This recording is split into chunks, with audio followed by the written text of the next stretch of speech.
got individual fights taking place. One at Paradise Resort, another one at Paina, another one at Takmao. But we know that whenever the fights start, it is going to be chaos ensuing through and through. But for that, again, I am ready. Let's just jump into the flight path. Let's have a look at where the flight path is going to be taking us through and where exactly is the zone going to be. Shadow has been mentioning about Camp Alpha zone, if I'm not mistaken, for quite a long time. Yeah. Let's see, maybe today we might just be able to see one. Well, I would love to see a Camp Alpha circle, because the rotations that come in from the ruins area, from the Hatin area, it becomes so chaotic for the teams as well. But this time, talking about the flight path, we see flight path going from the side of Sami towards Mongoy. But since it's a small map, you can easily glide over to your favorite drop location. So the entire conversation is going to be around where the first circle is going to be. But since you mentioned Paradise Resort, also Blotter, I just want to see again, are we going to see a drop location clash between the players of I8 and NB Esports? Because every single time when they are in Sanhok, they go to Paradise Resort and they go up against each other, where one team do end up losing the game at the very initial stage. The other team also face some casualties. Either way, it's not working for them. So let's find out. And looks like I8 and NB Esports, they both are again going in Paradise Resort. But again, I mean, they're gonna have to iron out the possibility of who gets to be the king of Paradise Resort. And till the time no one single team is clearly able to dictate that sort of a question and answer sort of at Paradise Resort, they are gonna keep on doing that. And again, I mean, that's the best part for us, because as soon as you jump onto the map, you've got something to talk about. You've got a fight to actually showcase, and that is where I'm sure we should be jumping into in just a minute or two.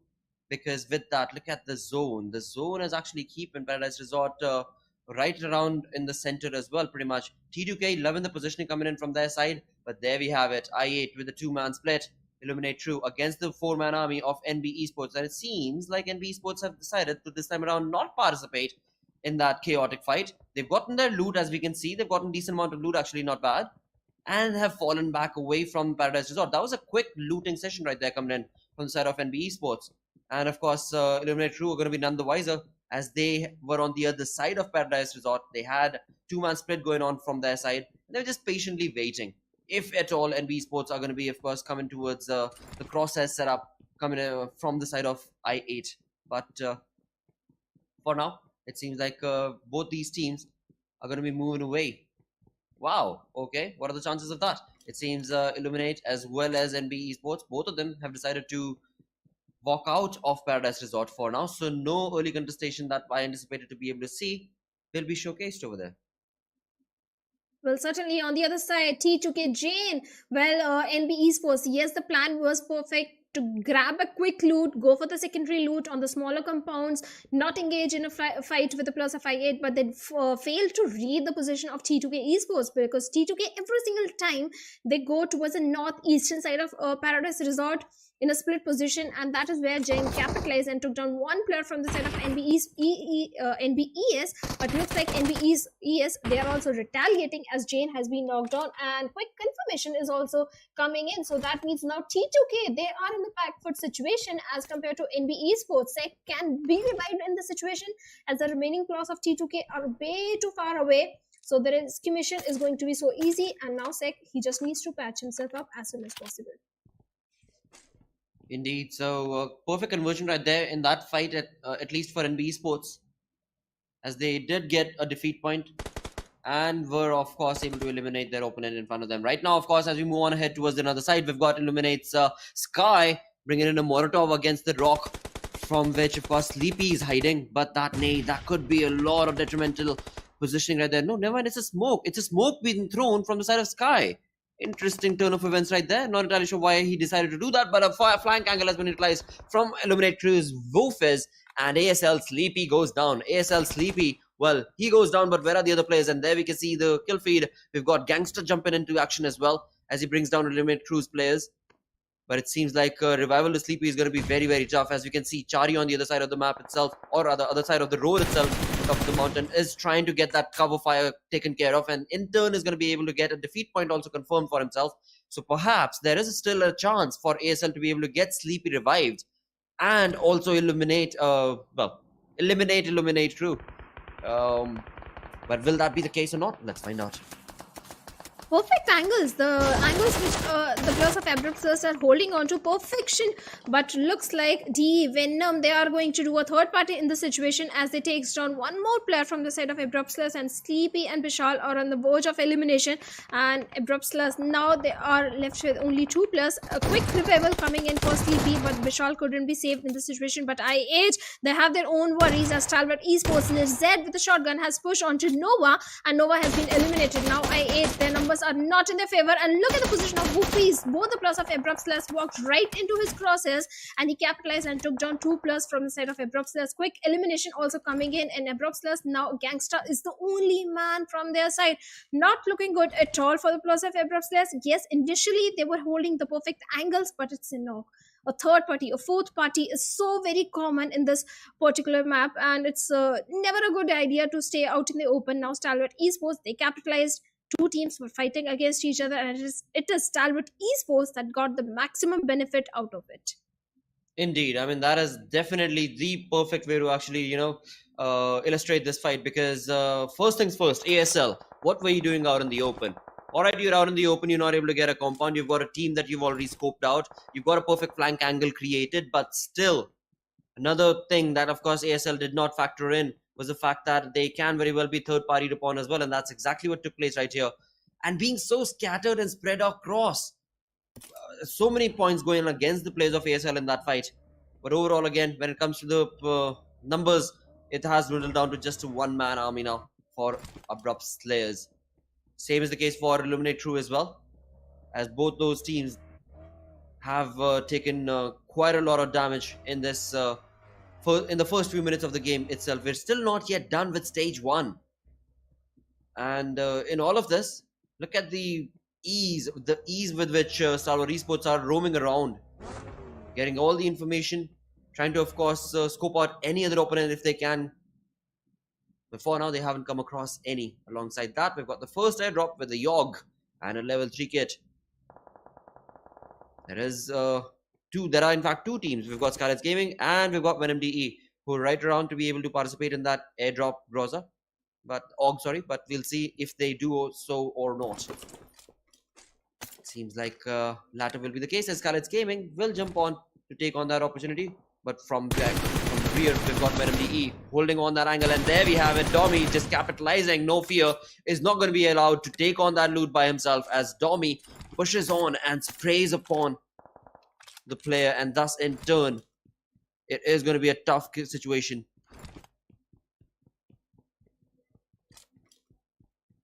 Well, certainly it's going to be very tough for the players of SKYLIGHTZ Gaming. Last game of Miramar didn't go in their favor. This time also, No Fear was caught out in the open. Yes, he went for the airdrop without scouting the area properly. That was a mistake that came from the side of SKYLIGHTZ Gaming, and now they pay the price by losing No Fear in the situation. Now, DE Venom, they do have one defeat point in their favor, but at the same time, they have to be a bit careful because the players of Leo Esports are also in the close proximity. They have the players of 4MV as well, but a team that is still in the boot camp area and taking the damage of the blue, or will take the damage of the blue in few seconds, is the players of Sitim. So they need to be a bit careful. Northern side, we have the players of IHC having a good position, and DE Venom are going up against the players of Leo Esports, and looks like Leo Esports one player has been picked off, and Domi can get an easy confirmation onto him, but looks like to save the teammates of Leo Esports, players with the buggy is closing in the distance just to be taken out by Domi. Now Domi has 2 bleeding players from the side of Leo Esports. Instant confirmation coming in, but look at the position of Haidami. He has his own troubles as he is in the compounds of SKYLIGHTZ Gaming. A 1v3 situation for him, or maybe a 2v3 situation for him if his teammate comes by. Absolutely, that could be how it could be played out. But let's see. Now we have, of course, Smokey along with Haidami. The 2 players from Leo Esports have jumped into this fight, but for SKYLIGHTZ Gaming, they're being very, very quiet. Nima and AJ, they're not letting know of their positioning whatsoever at all. That in turn allows Leo Esports' Haidami to be able to get out of the compound that he was in and then reset up for this fight. And the flank angle that is created right here, is perfect to be able to get the information, but he also needs to be careful that after all, you are on the map of Sanhok, and T2K up on top, we can see, can bring in a very good third party in this fight against Leo Esports and SG as well. So tricky conversion right here for Leo Esports. It's a 3v2 between these two teams. But look at the crazy distance between Mr. Smokey and Haddami. They both want to be, of course, like a SWAT team. Just rushing and pushing SG from both the directions so as to sandwich them. But then that would also imply that Haddami as well as Mr. Smokey are going to have to be on point when it comes to those sprays. The skill, this is a skill-based fight right now. But SKYLIGHTZ Gaming, they're doing absolutely nothing. They're just holding on steady. They're trying to get information, but they have none. Leo Esports, things are not looking good for them. SKYLIGHTZ Gaming, things are not looking good either for them because they lost no fear. Yes, it's a 2v3 situation by SKYLIGHTZ Gaming. They do have the numbers advantage, but in the mini-map, I can see the plus of D, Venom also in the close proximity. So a third-party situation is definitely brewing up, and both these teams need to be a bit careful, especially Mr. Smokey, because of the grenades that are coming from the side of Nima and AJ. Yes, both these teams are trying to get a knock or an opening without overcommitting by getting a knock onto each other by those grenades or molotovs, but in the close proximity we have the plus of T2K as well, and we know for sure T2K, well, they are running high on their horses. They are the most confident team, and if they hear the gunshots, if they get to know that there is something happening in that very compound, from that height advantage, T2K will certainly do a third party. But looking at the circles, Stalwart Esports, Blotter, they do have a good position. But if circle goes a bit towards southern side, then 4MV have a good compound to their name. Indeed, 4MV are looking very, very comfortable right there. But with that, we've got ASL's Gangster, the final player, bringing in a little bit more of an opening right here in terms of the defeat points for himself and his team before he gets eliminated right now, though, as Astra from Elementrix is going to be the one who will put a nail in the coffin, and ASL will become the first team to get eliminated right now from this game. Abrupt Slayers, a team I predicted and hoped would do good, have done bad and gotten first to be eliminated right here.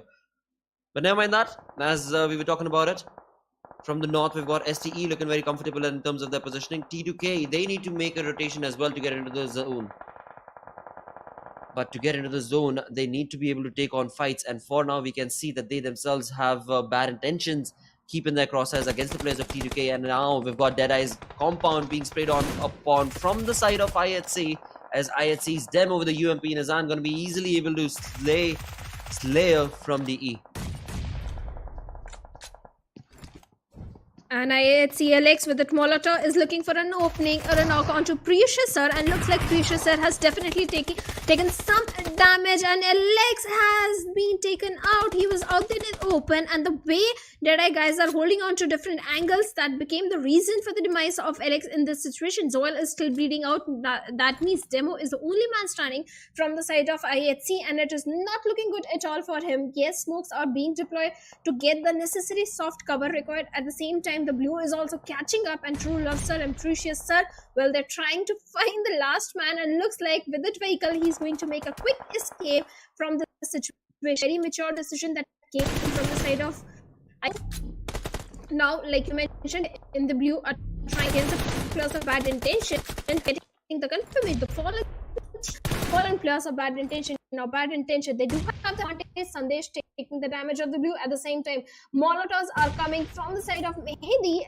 and this could have been deadly, but Sandesh has repositioned himself. He has to come out in the open. There is no second chance that he can survive in the blue for a very long time, because hey, you have to move inside the circle, otherwise Prison will take you down. Indeed, and that could very well be the case right there for that player of T2K. But will bad intention allow that? It seems like Sandesh is going to be jumping outside, and with that, what a perfect spray coming in from his side, as he's going to be able to spray down his opponent. And not only him, but also Alpha, bad intention's teammates, they are going down, as Alpha goes down along with, of course, Shoykot and Sim. Now it all boils down to, of course, Mehed as to what exactly is he going to be able to do. But from the backlines, it seems like T2K Rig with the DBS in his hand is going to be pushing on the luck. And Bad Intentions luck has been destroyed once again as they get eliminated on the 14th position, 14th rank right there with only 1 defeat point. 13 teams remaining right now. IHC were left with just a one-man army. Same is the case for DEADEYES guys as well. And now we go back to the fight that we were a part of earlier as Leo Esports. They've lost out on Mr. Smokey. They were just a two-man squad. Haidami, all by his lonesome, have been able to take on those shots and sprays against the players of SKYLIGHTZ Gaming. Nemo was dropped down. Nofia has been eliminated earlier itself. So 2v1 situation right now against the players of SKYLIGHTZ Gaming. But that perfect cover coming in from the side of course, Leo Esports' player is not going to be able to do much because 2 individual angles were being covered over from SKYLIGHTZ Gaming player, Mafia Ninja and AJ. And just like that, they are going to be able to get 2 defeat points. But now it is time for them to move out as well. As we can see in the minimap, the Blues have caught up to them. They are still a 3-man strong army. So SKYLIGHTZ Gaming still has a lot to prove and a lot that they can do as well. But T2K, sadly, they've lost out on all of their players. Rig, the final player surviving right now. Well, certainly the Venom, they picked off Sandesh, leaving Rig all by himself. Now Rig has to be very careful. Yes, he's on the periphery of the circle. He better hold on to his position until the circle goes away from him. On the other side, we have the players of Stalwart Esports picking up the players of Sitim. And looks like Dobu has been eliminated. And the Venom, this time they're looking so very confident. 4 elimination points just by Domi. Total 5 defeat points. Are looking so very aggressive. And looks like Demo showed up on the compound of Rig. And Rig eliminated him. That means IHC Esports bids bye-bye at 12th spot with 3 elimination points, and Stalwart Esports, they're still picking up the players of Sitim Esports, and Sitim has been eliminated. Now we are left with only 10 teams, 29 players remaining. Stalwart Esports, they have to move inside the circle. NB Esports still taking the damage of the blue, but Mondo from the blue takes down 1 player from the side of Stalwart. Indeed, Stalwart Esports IC has been caught out as well as Mondo from the Blues is bringing on a lot of damage and destruction and mayhem against the players of Stalwart Esports as STE are left with action right now. IC was dropped down. NB Esports also participate, of course, as they from the Blues have been able to take on the fight to the face of the devil. That is going to be STE right now as Nirs also goes down. Mondo is on fire from the Blues right now with just level 1 helmet and a level 1 vest. He has delivered some crazy slaps right now to the players of STE as just a minute ago STE were looking very comfortable with the 4 players surviving. Now they've been dropped down to just a 1-man army. We've got 4 teams in this lobby sitting with just a 1-man army, and that gives the advantage towards a team like 4MV, towards a team like DRS, maybe even Venom DE, because they are the ones who have all 4 players still surviving. Well, they do have the numbers advantage, 3 teams, but Mad Cat needs to be a bit cautious in this situation. And same goes for the players of DRS, because DRS, well, they have no idea where exactly Mad Cat is. And Mad Cat is a bit out in the open. I'm not so sure if he's in a good position right now. Can have a cheeky angle, but still, it's Sanhok. You can't afford to be in the open for a very long time. TRZ, they don't have the numbers advantage. Only 3 players remaining. No defeat point as of now. But Venom, well, looks like they might go up against the players of SKYLIGHTZ Gaming. SKYLIGHTZ, they are way too spread out. And Venom, they do have a certain height advantage. Look at the position of Rayleigh in this situation. His position is so very crucial. He can take down Mafia Ninja. And he certainly takes him down. Now SKYLIGHTZ Gaming remains with only 2 men. And looks like AJ is also going down by the DBS shots that are coming from Farhad. Now SKYLIGHTZ, well, they remain with only 1 man. Nima, not for a very long, as he's also down. Now SKYLIGHTZ Gaming has been eliminated at the 8th spot. 7 teams, 18 players remaining. 4MV with the numbers advantage. Indeed, 4MV coming in from the western side of the zone, looking comfortable as of now. They've only made 2 defeat points as of yet. So they've been very slow in terms of how they want to be playing this Sanhok game. And this is something that we were talking about in the pre-game segment as well, that the teams have decided to take it slow even on the map like Sanhok, where a team like 4MV have just gotten 2 defeat points, and that too just confirming 1 right now itself. But never mind that. It's all about surviving till the end and getting that chicken dinner, for which, of course, Venom DE are looking very, very good because they've got 11 defeat points. As we talk about that, Stalwart Esports get eliminated as well, leaving us with only 6 teams in this lobby. DRS finally jump into action as Rules OG has been able to position himself in such a perfect position, such a perfect angle where he's been able to take down and, of course, look and get the information against the team of Venom DE.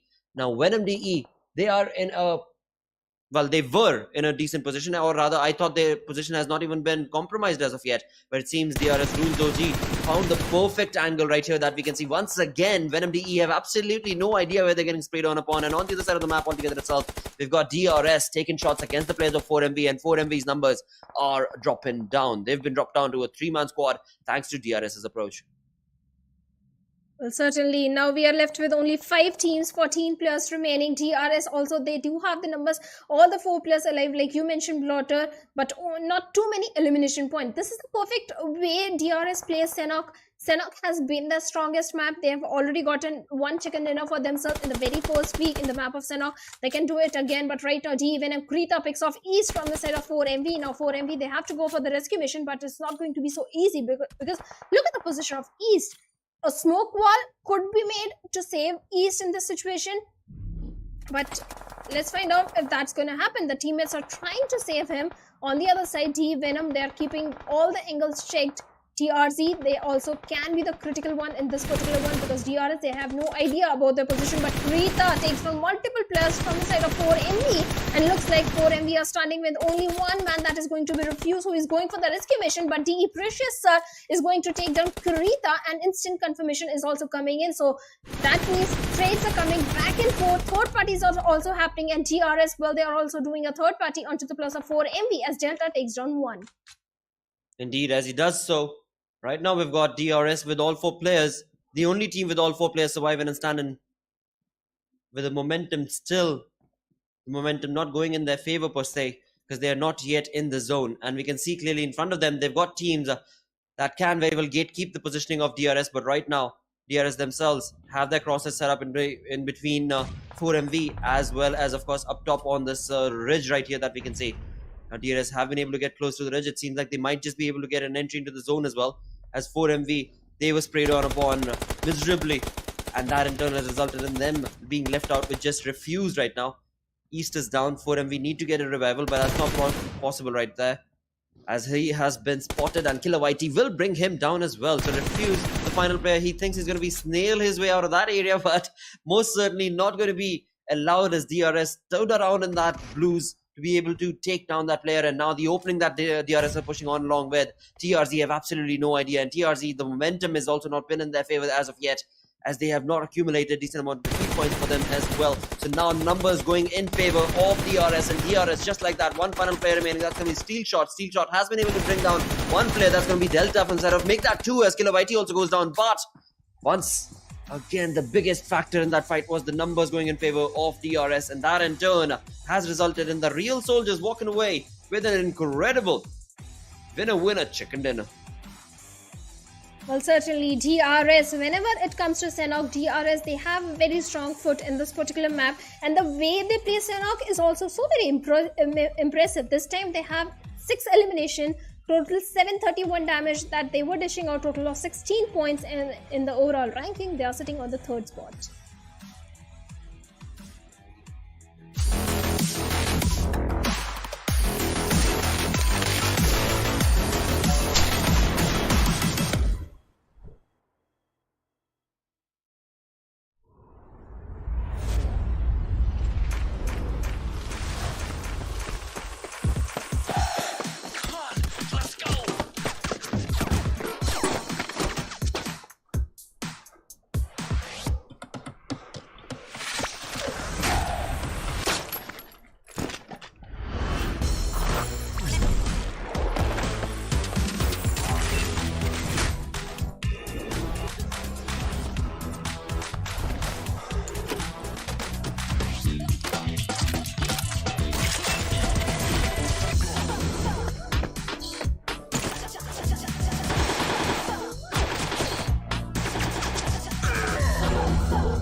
Your order is here. Oh, thank you, thank you.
Hello and welcome once again right here at PMPL SA, where of course the journey continues on in week number 2. 2 games are already done. This is day 2 and the journey, like I said, continues on because we've still got 3 more games left that are going to be played today. We just got done with Sanhok, an incredible conversion being showcased from the side of the real soldiers, and with that, of course, they have clearly showcased that it's not always about, moving in with the momentum, because Stalwart were moving in with the momentum, but they were not able to get that chicken dinner because it was DRS with that strategic play that they had already pre-planned, I guess, is what I can say right there, and eventually got the game. And with that, of course, the lead that they're going to be able to get in the overall ranking is something that we will discuss right after we have a look at the MVP as well. Shadow, where do you think, what team do you believe should be in the MVP list right now?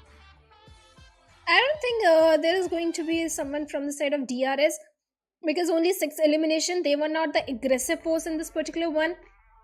Maybe someone from the side of Stalwart Esports could be the MVP. Maybe. But what do you think? That could actually be. That's what I'm thinking as well, because Stalwart Esports, the momentum that they were moving in with was looking really good. I loved Venom DE's approach to the game as well, for sure. But when it comes to the MVP, that's not all that they're looking at, right? They don't look at the highest defeat points, but also how long they were able to survive. And that in turn takes us to, Venom DE.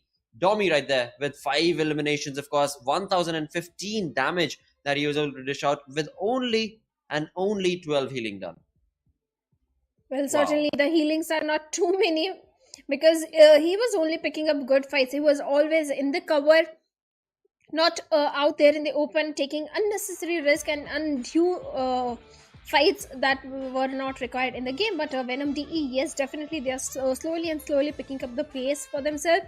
But on the other side, Abrupt Slayers, bad game from their side as well. Again, 2 back-to-back bad games. True. Again, it seems like what we saw from them in week 1 is exactly what they've done in week 2 as well, at least till now. Yeah. And as we continue on with the 3 games remaining, maybe that might just change. But for now, let's talk about the top players from this game, as we've got Venom's players, of course, right here. Domi, of course, with the relay being the first and the second of the lot. And then comes in Sandesh from T2K with 3 eliminations in just 14 minutes of survival time. He was able to dish out 685 damage. And we have Mondo from the side of NB Esports this time. This guy was also playing really good from the blue. I think NB Esports Mondo was picking up the players of Stalwart Esports. So kudos to him, the way he was dishing out damage and taking down the players. Good assist from his side. But in the match summary, it's all about Venom DE. In the highest elimination, highest damage, Domi is the guy. Then we have highest healings done from the side of Precious Sir of DE. Well, DEADEYES, they were in the blue. They were picking so many fights. This is the reason that we see a very high number of the healings done. But in the match ranking, we have Venom DE on the top with 19 points. Absolutely, as we do have them on the top of there, with, of course, 14 eliminations that they were able to accumulate for themselves. Moving away from there, we've got DRS Gaming, who did get a chicken dinner, but sadly will not be able to, of course, overcome Venom DE's position right there. But moving on down south from that, we've got TRZ on the 3rd spot. Going further away, then we've got DEADEYES guys right there on the 8th position with 2 eliminations and 3 placement points. But all of that can be chucked out the bag, because right now, sitting on the 16th position from this game is Leo Esports. Bad Intentions, once again, the consistent faltered gameplay that we're looking at. Bad Intentions, it is not looking good for them at all, whatsoever at all. And that in turn is definitely going to be adversely affecting their position in the overall ranking, which it already has, but also the possibility of them being able to play the Bikindi, the bonus map that will be played on day number 5. Well, certainly the bonus match is going to help the teams, but how do you play the bonus match? By being in the top 12. And how do you come in top 12? By being consistent. So consistency is the key. It doesn't matter how much the point structure change. If you're consistent in terms of the balance between the placement points and the elimination points, and consistent throughout the week, you're definitely going to be in the grand finals. Because yes, weekendy match is crucial, the bonus points are crucial, but consistency matters the most, which is not coming from so many teams like the plus of Abrupt Slayers, Steel Esports, NB Esports also. True. Yes, they do shine in few games, but the consistency is not from their side. It's missing. That is most certainly true, and that's something that's missing is, of course, not going to be able to help them. That's for sure, right? As the journey continues on in the league itself, we want the teams to be able to progress up and not go back down, and that is something that we're looking at in week 2. But again, it's all up in the air. It is all very speculative as of now, because we do see a little bit of resilience being showcased from the teams that were doing really well, are not doing so good in week 2, are showcasing a little bit of resilience. I mean, we've seen IHC do exactly that. We've seen the players of Seal Esports bring that sort of a play style for themselves as well. But that consistent, the word being consistent, is just not being provided to them, and that in turn is causing them to just move up and down in terms of the overall ranking. But never mind, we're done with 2 games. 3 more games remain.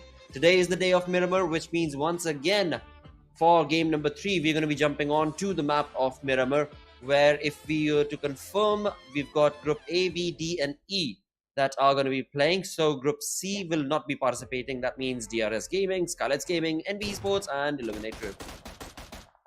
Well, certainly, but in this particular one, this zone itself gave a bit trouble to the teams that dropped towards the side of Camp Alpha Island or towards the southern side. But kudos to DRS Gaming, because DRS, they dropped all the way towards the side of Shami. They had to go for too many rotations, but despite that, DRS showcased good rotations without losing any player, without engaging in unnecessary fight. On the other side, we have the players of NB Esports and Stalwart Esports. This is the moment where I was talking about when Mondo from the blue was taking down the players of Stalwart Esports. But 4MV, talking about this particular team, they tried to deliver good performance in this one, but it was not so good. It was not something that can meet our expectations that we have from the side of 4MV. Indeed, and that is something that I'm sure 4MV are going to try and revive themselves from, because after all, this is kind of like, we're reaching the start mid phase of week 2 itself. This is day number 2, and we're only left with 3 games, and with that, of course, few of these teams are only left with 2 games that are going to be played out for them. So that means that, of course, if today they're not able to convert good points for themselves, then automatically the next upcoming 3 days, it is going to get that much more treacherous for them. But with that, it is time. All right, you're having a really good day today, Shadow. So how about you go first on the map of Miramar, where we know Group C is not going to be participating. What team would you predict walking away with the chicken dinner this time around? I think Stalwart Esports, they should get this particular one, because last Miramar they missed it, and Stalwart Esports, they are having a good run, so all they need is a chicken dinner. So I think this Miramar should belong to the players of Stalwart Esports. All right, STE coming in from your side, and from my side, I would love to see what exactly is this team that were doing so fantabulously well for themselves, a team called High Voltage. What are they going to be doing in this upcoming game? Because High Voltage have been missing from the action for quite some time now. And when it comes to the map of Miramar itself, that's going to be played upon right now, where DRS Gaming, SKYLIGHTZ Gaming, and B Esports and Illuminate Crew will not participate. That is, teams from Group C will not be playing. I wonder what High Voltage does. But nevertheless, I mean, we will find out what the case is going to be. In fact, I mean, there's T2K as well, who've been doing really well. There's TRZ as well, who've been right around the corner. Seal Esports go up and down in terms of their performance. IHC Esports, I have no idea what they're going to be doing. So yeah, all right. Venom D. this is tough decision right now. But yeah, I think rather than choosing a team like High Voltage, who I've seen them missing from the action completely, I think I would rather change it to a team like IHC Esports. It's an equal sort of a gamble coming in from both of their sides on this map. But IHC Esports is what my pick is going to be, my prediction is going to be. Hopefully, this time around, Godless and the likes are able to, stand true and tall against their opponents and get the chicken in the bag, though easier said than done. Because so many times in the fights that we've seen from them in week 2, specifically for IHC, they're a little lackluster. They're a little scattered in terms of that approach, which is something that is not what IHC is known for. Yesterday, they had a really good game. But again, that consistency, the word that we keep bringing up again and again, that is something that's missing from their gameplay. And if that thing is missing, then automatically it becomes so very difficult for you to predict a team like that to walk away with the chicken dinner. Well, certainly. But talking about the flight path of this Miramar, it is going from the southern side of Landriela towards El Hazar. So that means it is bisecting the map in 60-40 half. Yes, heading towards the side of La Cobreria is not going to be so easy, but majority of the teams are going to be pretty happy with this particular flight path, as all the major cities are approachable. But like you were mentioning IHC, I think it's a very good pick because in the last Erangel yesterday, in the very last game, IHC did showcase a very good performance. The True. Godless, the MVP, Salter from the side of IHC, Godless, we keep talking about he was back in the action. So yes, high hopes from this particular team as well, IHC. So I think a good pick. If not Stalwart, I was also thinking about IHC. See, but the trouble with IHC is sometimes, I mean, some games they go really flawless and just go absolutely ham against the entire lobby, and then certain games, uh, it just completely falters down. The entire team of IHC is just completely roaming about with absolutely no idea what they're up to, and that is something that again and again I've noticed the players of IHC do. But again, we will find out what is going to be the playstyle today, as we've got Zeol, Godless, Demo, and Alex, the four lads from IHC, to be able to do something out of the extraordinary. Well, out of the ordinary, actually, to do something extraordinary in the game to be able to get a chicken dinner. But never mind that, because that's all speculative as of now, as we've got the perfect zone being created right now. Stage 1 zone is going to be absolutely easy peasy for all of these teams, because it is pretty much allowing majority of the teams to be a part of the zone. The only ones who are a little scattered and lackluster right now are these two teams, Mabitex Esports and DEADEYES, guys. The only two teams, they are a little further out away from the zone, but apart from that, all the other teams are looking very comfortable. But that would also mean so many colors around in the same proximity within the first stage itself. We are going to be looking at a pretty quick Miramar, perhaps. At least there should be some really good fights showcased, as so majority of the teams are in the zone. But the southern side of the zone itself, it is all out in the open for anybody to try and capitalize upon. 4MV for now are towards the southern side, kind of towards the southern side. But apart from that, this is looking absolutely perfect for these teams. ASL being in the center, high voltage looking in the center as well. Okay, tough game. Let's see where the first blood is going to be drawn. Shadow. Well, certainly, but this time there are chances of so many initial fights that can be happening. El Pozo, we have two teams in that particular city. On the northern side, we have the players of Mapex Esports in their usual drop spot, that is Torre Emuda, but in a split situation. Then we have the players of DEADEYES also in the close proximity in a 2v2 split. DEADEYES better be careful because of Maptex, all the 4 plus rush towards the 2 plus of DE. Well, it won't look good for the players of DE right now. But talking about this particular team, Raw officials, they're having a very good run, blotter. Instead, if we compare the performance of Raw officials on the first 2 days of the tournament as compared to now, I think Raw officials have improved a lot in terms of the aggression, in terms of the initial fights. They bring in the even the 4v4 fights that come from the side of Raw officials, because initially they were struggling, they were on the bottom, but this team, they picked themselves up, and now I think by the end of week number 2, if the improvement graph keeps going up, Raw officials can be the most aggressive team in the lobby. They most certainly can be. I mean, you pointed it out perfectly, right? You compare this team's play style from what they were in week 1 to what they are right now. It is a completely different set of team and players that we're looking at coming in from the side of Raw officials. And again, I mean, getting a high fragging game like what they did in the previous one as well. Kudos to them, a valiant effort being showcased, but that needs to keep on continuing on through and throughout the entirety of week 2, in fact, is what I'm going to say, for them to be able to, call it a decent week 2 so that they can rise up. Right now, I think they were sitting on the 14th, 13th position, something like that, based on what they got in the overall ranking. But I would love to see a lot more from them, this sort of a playstyle from them. That moved away from Raw officials, we've got high voltage to talk about, a team that I really did want to pick, because this team has kind of been missing from the action. And right now, based on the zone that this team is playing with, they are pretty much in the center. They've got a really good control of the zone as well. But same can be the case for IHC or not? Well, we will find out, because I completely missed and did not check where IHC are at. I think they dropped towards the western periphery, somewhere towards the side of Latrelia. And so many teams are in the close proximity. We have the players of Raw officials, Leo Esports, and we have the players of Bad Intention. So IHC also needs to be a bit careful. Oh, they are in Montenegro. Yeah, I just Yeah. noticed exactly. Montenegro is where they're at. So again, like you perfectly mentioned, right, towards the northwestern side. For now, they'll be comfortable based on where the zone is at. But also considering the fact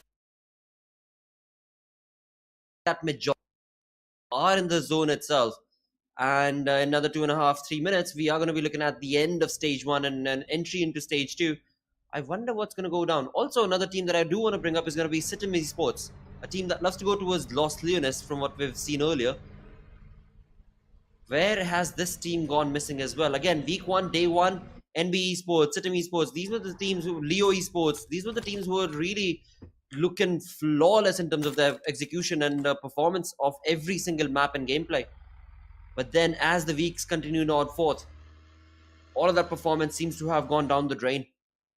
Not entirely sure what the reason for that change is, for that dip in terms of performance is.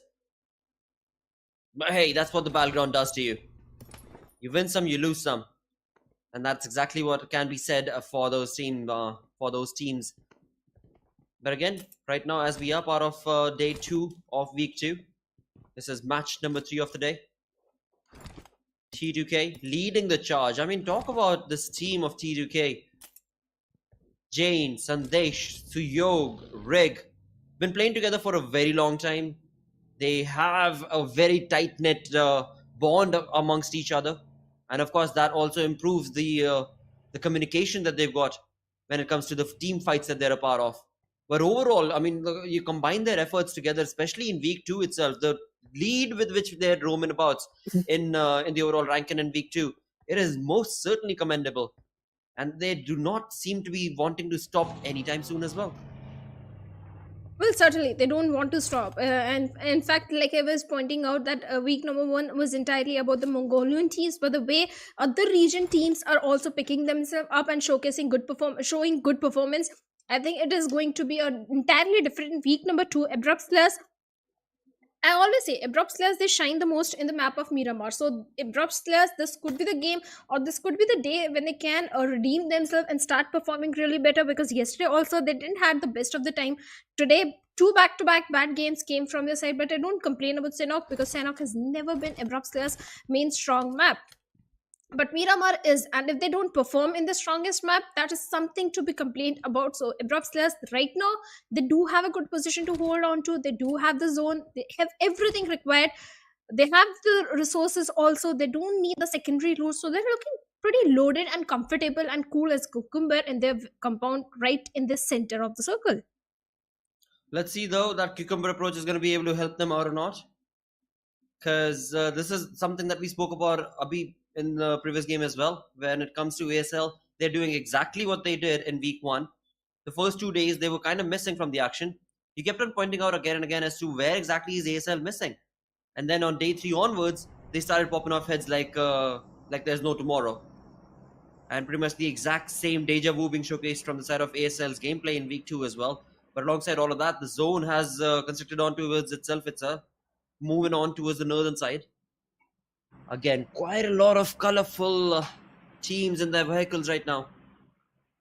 This game is going to turn into a chaos, that is for sure. We're not going towards an urban finish. That also is clearly indicative of the fact that the zone has moved up north. With that, the first airdrop being dropped on. Godless, if he can get his hands on this, the AMR, it could definitely help him out, but it does not seem like he's going to be stopping. The entirety of IHC are going to be rotating right around the first airdrop, where the AMR is going to be available. But right now it's going to be Leo Esports against the players of Elementrix, if I'm not mistaken, right here. As Elementrix are going to be far out towards the edges, and the compound is taken over by the players of Leo. Slipknot is the name. Well. What exactly is going to be the game right here from Slipknot coming in from Leo Esports up on top of that compound? But Elementrix, as we can see, they're surrounding the compound itself. Will they want to take this fight, or are they going to just fall back out of this area? That could be another opportunity they could utilize, and that's exactly what it seems like Astra is going to be doing as he pops the smoke. Make that 2, and I believe he's going to be rushing back out of this position. He has to rush back. He has to fall back to his teammates. Otherwise, the position he is in, Leo Esports, if they get to know Astra is there and the smokes, are definitely going to give some vague idea to the players of Leo Esports. The grenades, the molotovs might come in, and that is where survival for Astra is not going to be so easy. But from the far off angle, look at the position of Orangey. He has a height advantage, and if he has got some sniper and an 8x, I think he can provide the necessary backup required for the players of Elementrix Esports. But right now, Frag, well, he spotted down Dami on the rooftop, did deliver hefty damage to him, but not enough to take him down. At the same time, Elementrix, well, they need to be a bit careful because now we have 16 teams and 64 players remaining. That means not even one player has been dropped down. And this is completely different from the Miramar we saw on the very first day, or at least the way teams played in week number 1. Because I do remember on the first day, teams were picking fights on the very initial stage of the game. Now teams are realizing the importance of surviving till the very last circles and then pick up the fights. Yes, you do need the elimination points, but if you manage to survive till the very last few circles, you get the placement points as well. That could be the reason that we are seeing in the change of pace of Miramar as compared to week number 1. It could very well be the case. With that, it's going to be Sitim Esports opening up the first blood situation right here that we were talking about. First defeat has been confirmed against the players of Venom DE as Relay also goes down. Venom DE are now left with just a 2-man army on the other side of the map altogether. We've got ISC's Godless taking shots against ASL. So Abrupt Slayers are in a little bit of trouble as well as Venom DE against the players of Sitim Esports, where QB with a perfect spray was able to, of course, connect it onto the vehicle. But for now, Venom DE are going to be able to run away from this area. And I guess it's not going to be allowed because Desert is on the run as well. He's on the hunt as well. He does not want to let Venom DE's 2 players run away from this area. He's going to try and deliver some perfect sprays. But before we see that, we've got TRZ's Mamba against the players of T2K. And this perfect nade, can it bring in any damage? No, it will not. TRZ Mamba thought it could, but it has not been the case as of yet. And just a small little change in the, of course, Sandesh's throw right there could have been Mamba dropping down from that Molotov, but thankfully for now Mamba is still going to be able to survive. But T2K, they have, of course, TRZ in their cross, as T2K has dropped down quite a lot of players from Mamba's team, as well as the same is going to be the case. But as the trades start taking place between both of these teams, the DBS was in the hand of course, Degree right there, but sadly, before he could utilize his DBS, it is going to be the nade that's going to be doing the talking right now. And with all that commotion, it seems like T2K now have invited the team of 4MV to also chime into this fight. Well, certainly 4MV can do a third party, but somewhere else on the map, we have a fight brewing up between the players of Stalwart Esports and DE as well, where the numbers of DE are not supporting them. Now DE they have been reduced to 2-man army, but T2K, well, they do have a good concrete to hold on to, but 4MV, they have the height advantage. At the same time, T2K Esports are peppering few bullets in the direction of DE Venom. This is not looking good at all for the players of T2K Esports, as they're trying to grab attention of so many teams. And look at that, DE Venom Domi with that mini 14 takes on Sandesh over there. This is not looking promising for the players of T2K. Rig with that vehicle is trying to regroup with his teammates. On the other side, we have IHC Demo picking up Yeta Uta, rather getting the confirmation onto Yeta Uta from the side of Raw officials. Now Demo all by himself. I don't see any vehicle as well. His teammates are a bit far off. And Raw officials, if they decide to rush towards the command of Demo, it's not going to be so easy for Demo to survive. Indeed, and as we look on towards that, it seems like Venom DE is bringing in a lot of hurt damage against the players of Sitim Esports, as well as Sitim were making a rotation. It seems like now in this compound, in this small little area, we've got T2K dropping down one of their players. Rig has been dropped down, but same is the case from Sitim Esports, as well as Desert has been dropped down. So it is going to be a 2v2 situation. But before we jump into a 2v2 affair between these two teams, it seems like Revival is going to be the most important thing, and that is what Sitim is going to be able to get on Desert. And Rig is going to be able to get from Suyog. So a 3v3 situation is what we've got going on right here. But as soon as they jump into this, it seems like TRZ Steel Shot is going to be dropping down Desert once again. Desert has a lot of trouble being not being able to survive for too long right here, because he keeps on dropping down. I'm sure that this is the moment that T2K can very well, of course, cherish and relish, as they are once again in the numbers advantage. A 3v2 affair is what we got over here. But in the kill feed, look at what we've got. Bad Intentions once again taking the fight to the face to the players of IHC, as Godless has been dropped down. Well, certainly, Sitim, the numbers are not in their favor. T2K Esports, they do have a good cover to their name. Grenades are coming in, throwables are being used from both the sides. On the other side, looking at the mini-map, there are only two teams who are in the center. One is Stalwart Esports and the other one is Abrupt Slayers. Otherwise, all the teams are trying to fight it on the edge of the circle. High voltage, they are also picking up the plus of Stalwart Esports, and IC has been eliminated. So Stalwart Esports are picking fight on the multiple fronts, and looks like the trades are coming back and forth, and IC gets confirmation onto Malik as well. High voltage, they have been reduced to only one man. T2K, well, they are trying to take down the plus of Sitim, and looks like they get one player desert, and the remaining players, well, they make a quick escape from the situation.